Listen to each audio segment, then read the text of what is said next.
CPSO presents In Dialogue, a podcast series where we speak to health system experts on issues related to medical regulation, the delivery of quality care, physician wellness, and initiatives to address bias and discrimination in healthcare.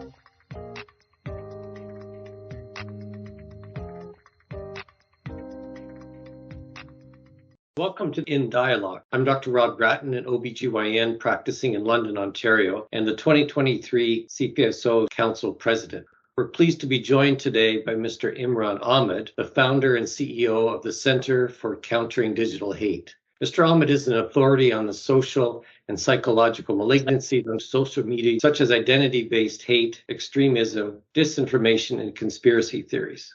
This is an important issue affecting healthcare providers and institutions all over the world. As a medical regulator, our goal is to shine a light on some of the ways in which health misinformation can affect the care provided by physicians, the doctor-patient relationship, and the well-being of healthcare providers, and ultimately shine a light on the effect of disinformation on the health and well-being of the people that we serve. Welcome, Imran. Thanks so much for allowing us to interview you today and joining us today. It's good to be with you, Rob. The president feels we're encountering disinformation everywhere, online, on TV, in the news. What are the key sources of health and science disinformation, and how is it spread?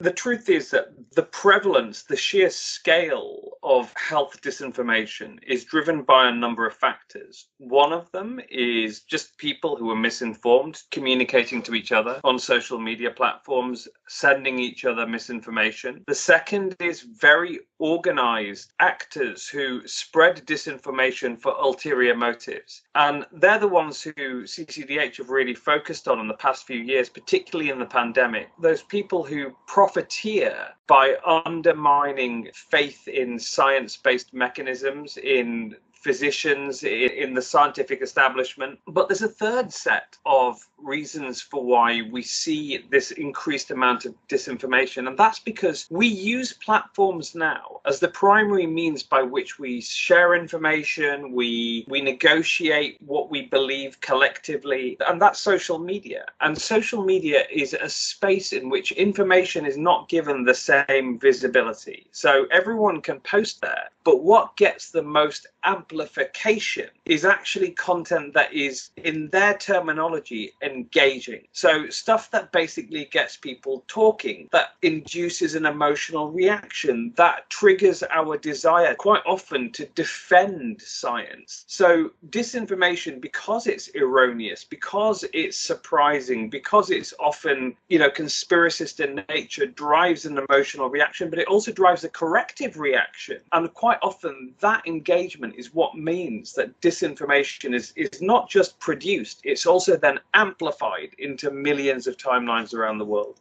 Thanks. I was just going to pick on something that you've mentioned in your work. You speak of the anti-vax industry, and I wonder if that speaks a little bit to what you've been telling us about some of the motivations and drivers that's behind this misinformation. For some time now, we've known that anti-vax is an industry all the way back to Andrew Wakefield. And when he was producing his paper in the late 90s in England on the MMR vaccine, so the measles, mumps, rubella vaccine, and the purported link to autism. And we know now that he was working with personal injury lawyers to promulgate this notion that there was a linkage between the two, so they could take action on behalf of parents of kids with autism. And from then, there has been this real strong linkage between disinformation about vaccines and essentially profiteering. But there is an even older precedent in the snake oil salesman that would go around towns and say, hey, look, I've got this miracle cure that can cure your aches and your pains. It can cure your warts. It can cure everything. All you got to do is give me $20 and I'll give you this magical vial of good stuff. And the modern anti-vax industry is just the same thing. It uses theatricality, disinformation, outright lies in order to sell, whether it is fake cures, and there's people like Joe McCullough who've been repeatedly sanctioned by medical authorities in the US for claiming that, vitamin C pills and vitamin D pills that he sells on his branded Amazon web store can solve all manner of ailments. But he's made $100 million out of his career spreading disinformation and selling cures which have questionable scientific basis, among other things, of course. You've got people who do it for political gain. So they spread disinformation because they think it will give them political advantage in undermining faith in the current authorities. And we've seen that, for example, with some GOP Republican politicians in the United States, but also around the world as well. We have the same problem in Europe, in Britain, in Germany, and France. And this industry of people who essentially profit from the spread in persuading people of disinformation. Well, we thought that was a really important sector to look at when we started looking at the pandemic in around May 2020 as an organization. In March 2020, we started. In May, we published our first report, The Anti-Vax Industry. And I think that has been a real feature of this pandemic, is the organized, sustainable economies around disinformation. But they're only possible because of the digital platforms they have, which give them access to enormous numbers of people, and all for free. This misinformation, disinformation affects a wide range of critical issues, from health and science to climate change to elections. But why is it so widespread?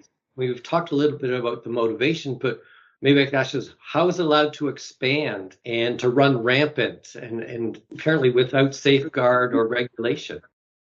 Well, part of the reason at a fundamental level is that the nature of how we communicate to each other has fundamentally changed. And we have interfaced 4.5 billion human beings, so more than half of all human beings on Earth, into networks in which people can spread a message for zero marginal cost. So that changes the economics of communication. It is the nuclear age of communications, the creation of vast amounts of communications with virtually no effort. And on platforms that have changed the rules of what gets the most attention. It used to be that in order to be taken seriously for your health information, you had to go and, study, get a degree, practice, think, be recognized by your peers, and then you may be cited in a newspaper that gives you, or on a TV show that gives you access to millions of people. Now, the way that you are given the right to speak to millions of people about health is by going onto a platform and saying the craziest thing possible, because that will induce reactions, it will get people talking, it will get people arguing and shouting at you. And the way that these platforms work is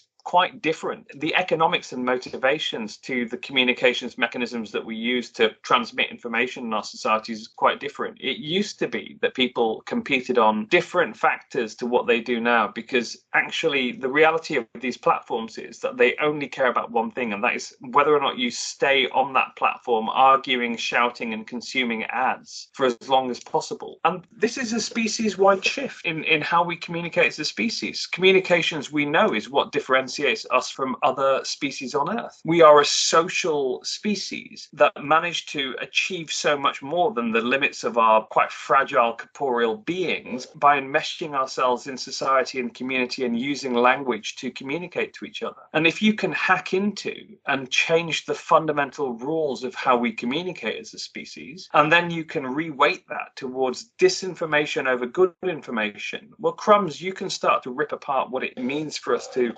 the fundamentals of how we think, bring ourselves to the world, and can start to undo a lot of the civilizational achievements that we've made.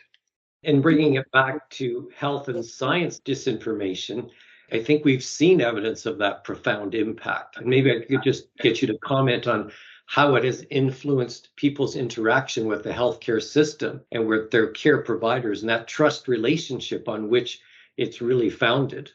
It was really interesting during the pandemic. I mean, we, like everyone else, have come to this not realizing the scale of change that has occurred. And keep in mind that these changes have been wrought over maybe 15 years. One of the fastest technological adoptions in human history is social media, and the way in which billions of people have taken it up. And we realized very early on that the scale and speed of change made it very difficult to perceive how significant the changes were. When it comes to science, I think, ironically, despite the fact that scientists are, let's say life scientists, mathematicians are very empirical, very numerate, it is the difficulty of understanding what it is that these people are seeking to do, because there's lots of big numbers involved, and actually getting down to the brass tacks of, like, there's billions of memes about vaccines, but there's only 3 themes, for example. So the 3 themes are COVID isn't dangerous, vaccines are dangerous, and you can't trust doctors. And it's that last one that I think is most important, that what we are talking about here is not just that communications or people trying to sell goods, but also something that we call epistemic replacement. So this is about replacing authority with new authorities. This is not populism. This is not about the people having a voice. This is about different people having a bigger voice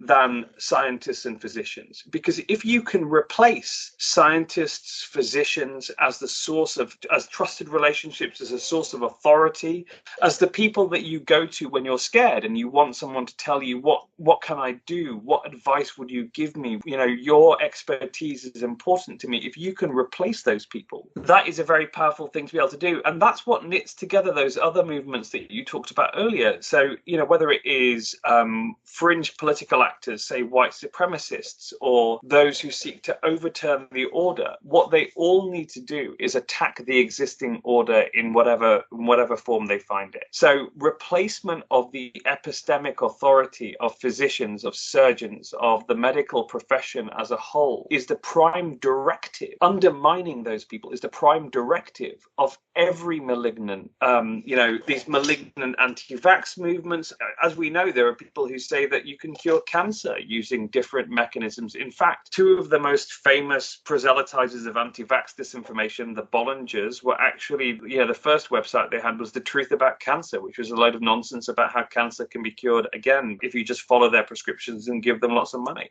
And I wonder, when it comes to COVID misinformation, we've seen the very practical impact that has had on vaccine hesitancy, on patients seeking care, on health outcomes. Maybe get you to reflect on how you've seen that play out in your broad observations.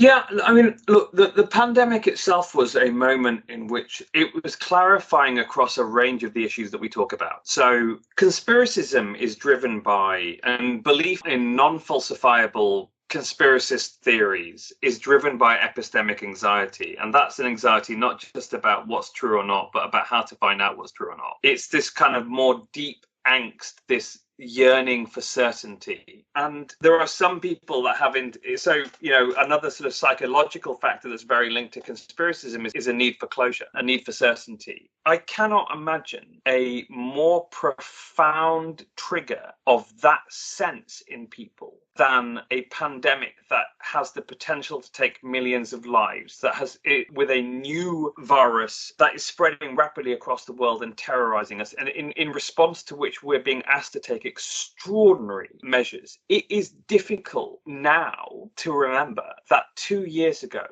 the entire world, human beings collectively decided to isolate from each other, which is anathema to us as a species, as people, to isolate and to hide away from those we love. And that we did that for 2 years, for crying out loud. It's an extraordinary thing, that we did collectively as an act of self-preservation. And of course, it was driving high levels of epistemic anxiety. So you've got a fertile psychological environment for conspiracist thinking. You compound that with the fact that we're physically dislocated, but the primary way that we can communicate with each other remains digital channels. So digital channels achieve a real significance in our lives. And those digital channels are weighted, I repeat, this is what's critical, are weighted in favor of disinformation. So the prevalence with which we see disinformation is higher relative to its actual incidence compared to good information. And at a very simple level, who goes and retweets the CDC BBC on a regular basis, or the CPSO? Who goes and quote tweets someone who's saying nonsense and goes, this is ridiculous, stop saying it? You know, that's the problem, is that we're literally signaling to the algorithm that we prefer bad information because we like to shout at them, rather than good information, which we just acknowledge with a nod. And that's no use to those platforms, because they don't want you to just nod at stuff. They want you to stick around and start arguing, start getting stuck in so that you can consume ads. And so we had this moment in which people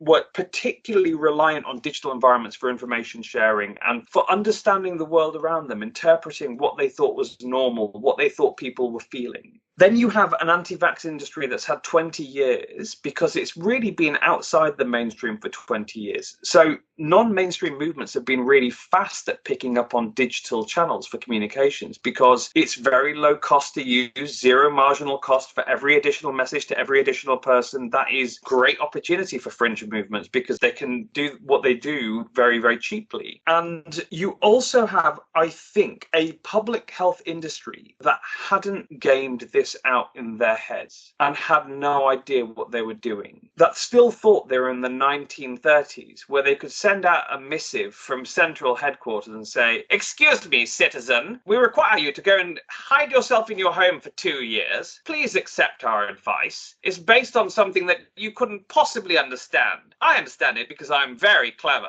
And that is not an effective mechanism for persuading people to take extraordinary action. So I think the public health industry didn't realize they were in a fight with disinformation actors, that the information ecosystem had changed fundamentally. They went and begged the platforms. In fact, what we found quite often is that major international health organizations were going to speak to the platforms and begging them for free ads. And actually, the problem is that the entire system was weighted against them. The ads were never going to be effective on their own. And so there was no game plan, and there certainly was no game plan for contact with the enemy. And I think the combination of those factors is what led to the utter chaos that we saw over the last 2 years, including the enormous loss of life of people after vaccines were available, of people who refused to take a vaccine. And we need to learn a ton of lessons from those moments. That said, having now spoken to many of those international health organizations since the pandemic, I am sad to report that I don't think they've learnt the lessons they needed to learn for the main part.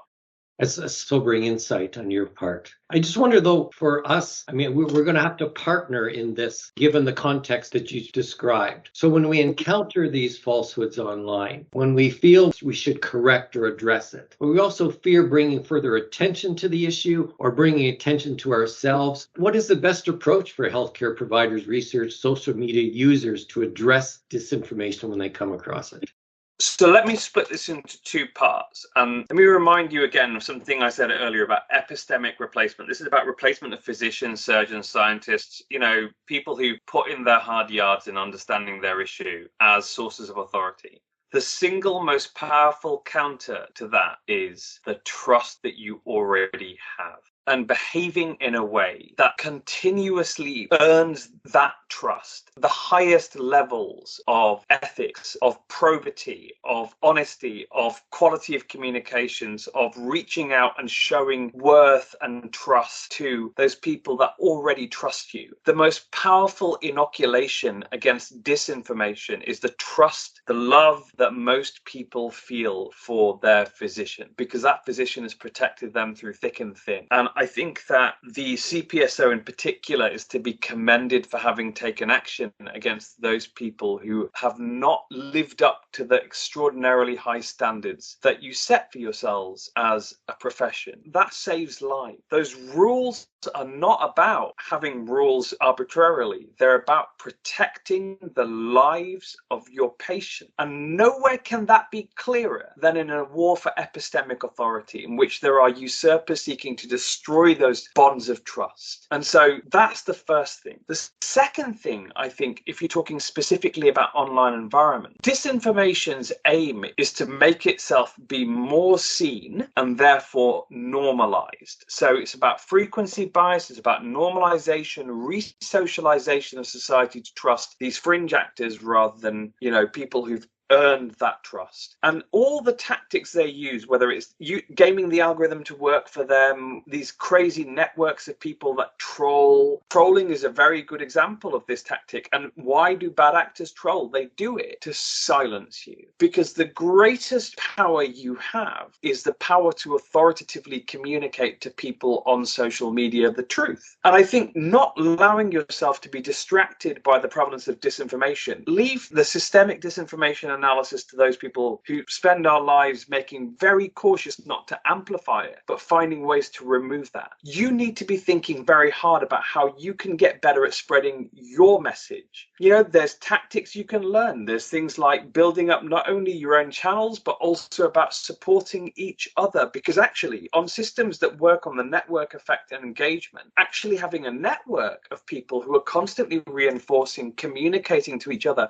retweeting, talking, getting in a conversation, that drives visibility. And visibility is the name of the game on social media. So actually thinking about your own communications and getting those tip-top, building the best possible networks, in creating the biggest possible noise you can, and remembering at all times that if this is a game about trust, the second that you think that the game is to ape the behavior of the bad guys, the trolling, the nastiness, the clickbait nonsense, you lose. If you allow them to make that the nature of the game, you're going to lose, because you will never be as nasty, as base, as valueless, as willing to embrace clickbait disinformation as they are. And so it's about ensuring that you learn the right lessons from them, which is confidently proselytize your case, build networks, use high quality video based information, communicate with emotion, be yourself. But remember that people need you to be trustworthy when they are scared and they're looking for someone to trust. That aligns nicely with our mission at the CPSO, which is trusted doctors providing great care. Yeah. Another area is just, unfortunately, in this, with the disinformation fueled hate, many young learners, physicians think twice before entering public health fields, vaccine research. How do institutions overcome this hesitancy and support those who want to contribute and pursue careers in these important fields? Well, I mean, we kind of need you, Gen Z, because actually, yes, the industry is under short-term assault right now, but your creativity, your familiarity with digital spaces, your digital native understanding of, the truth is, to the younger people out there listening to this, I do have to go and give these lectures to a lot of people around the world, but the ones who kind of just sit there nodding and going, yeah, totally, are always the younger ones. And I'm telling them, platforms work in engagement, and they're like, yeah, whatever, boomer. As though I discovered it for the first time. I'm not a boomer, by the way, young people. I'm Gen X, I think, or something. But, I think it's really important to have people that are cognizant of the way that digital environments work, the way in which communications has changed, and understand that the short war that we're in now, where trolls are given impunity to operate, that's actually changing. And, I've just been back in London and Brussels in the last couple of weeks, talking to legislators in London, so in the UK Parliament and in the European Union. Both of those jurisdictions are passing or have just passed legislation. So Europe has got the Digital Services Act, the UK has got the Online Safety Bill. I know that Canada has legislation as well. I've just been recording something for a new bill, C292, which is being introduced. There are different things being tried around the world to change the way in which social media platforms are allowed to get away with creating harm, with building algorithms and artificial intelligence that over promotes disinformation, making it look more prevalent and normal. And I don't think that you will be in the same information ecosystem in 10 years' time that you are today. And in that time, you guys are going to know better than anyone else how to use it to spread good information and spread help, spread trust, spread pro-social messaging that will be of enormous benefit to our societies in 10 years' time. When you spoke to us at council, one of the things that in your powerful talk really struck us was the importance of the work that you're doing and that your team is doing to support organizations, to support on a big scale this change that we need to effect.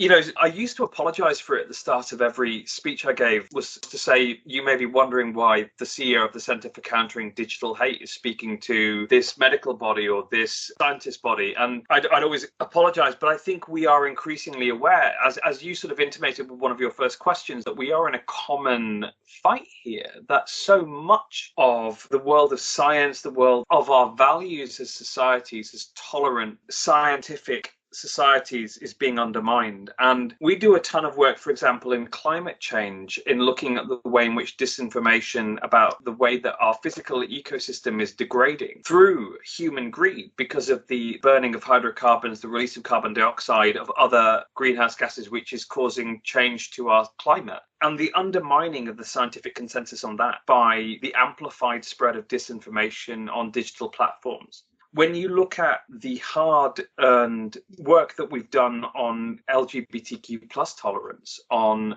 the advancement of women's rights, of their fundamental sexual and reproductive rights, of even societies in which people like me, and my name's Imran Ahmed, my family are Muslim, and there would have been a time when people like me wouldn't get an opportunity in public life because our societies were retrograde and didn't see the value and didn't see the equality that I deserve just as anyone else does. The chance to succeed, the chance to contribute to the society that I'm part of, that I love. So all of those are being fundamentally undermined, and we see the commonality in those fights as being the greed, the indifference, the playbook of digital platforms that have privatized the public discourse, made it run to rules which actually are designed to advantage them. So why are they doing all this stuff? Why are they amplifying disinformation? Why do they prioritize engagement? It's really simple. Every 6.7 posts on Twitter that you read, they can show you an ad and they get money for that. And so they don't want you to read 2 or 3 posts and then, the most relevant information for you and then go away. They want you to read 400 by getting into arguments, by essentially presenting you with something surprising or disturbing or upsetting that makes you stay on there. And that fundamental, the sort of the cynicism of that business model underpins so many of the harms that we see around the world. It also drives, it's why young girls, 13-year-old girls, are presented with images that drive body dysmorphia, that drive concern about mental health, about a whole range of issues. And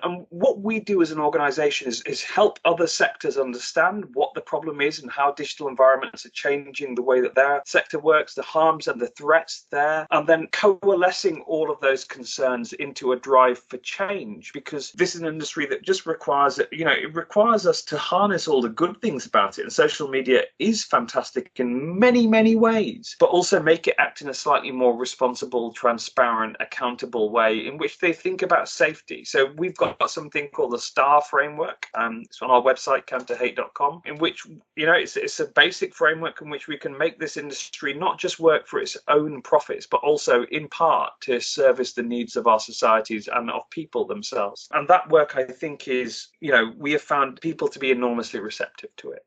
Yeah, and I appreciate the commonality in many of these issues, and certainly in our addressing of misinformation, disinformation. I appreciate how you've highlighted what we can do. We can't do what you're doing, but we can do the networking and the reinforcing of the positive message and reinforcing the trust that we have with the patients we care for. As we sort of bring this to a close, I wonder if you'd just like to share with us sort of the most important takeaway that you'd like us to impart to the listeners today. I think the most important is not to be fearful of the fact that things have changed. And, too often our reactions to what's been happening online has been to get angry, fearful, and then to go online and start screaming and shouting at the people that spread disinformation and hate, ironically trapping us, because what then happens is we diminish the perceived professionalism, probity, trust that people have in us.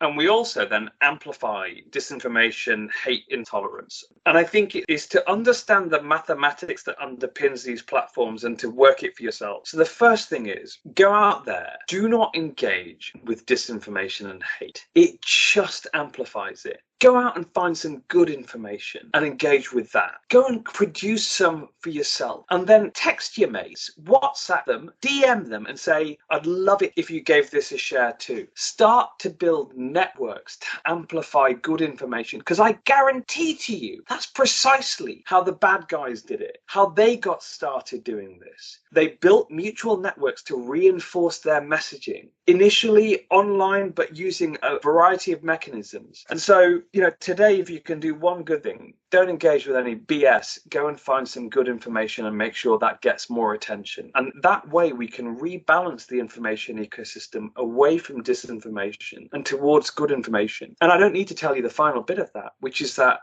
of course, is how we protect lives. Amazing. Thank you for that very practical takeaway. And thank you so much, Imran, for sharing your insights and thoughts on this important issue, for all the work that you do and your team does to inform and support organizations in this united stand against disinformation. And thanks each of you for joining us today in Dialogue. Thank you. Please visit CPSO Dialogue for more in-depth discussions about healthcare.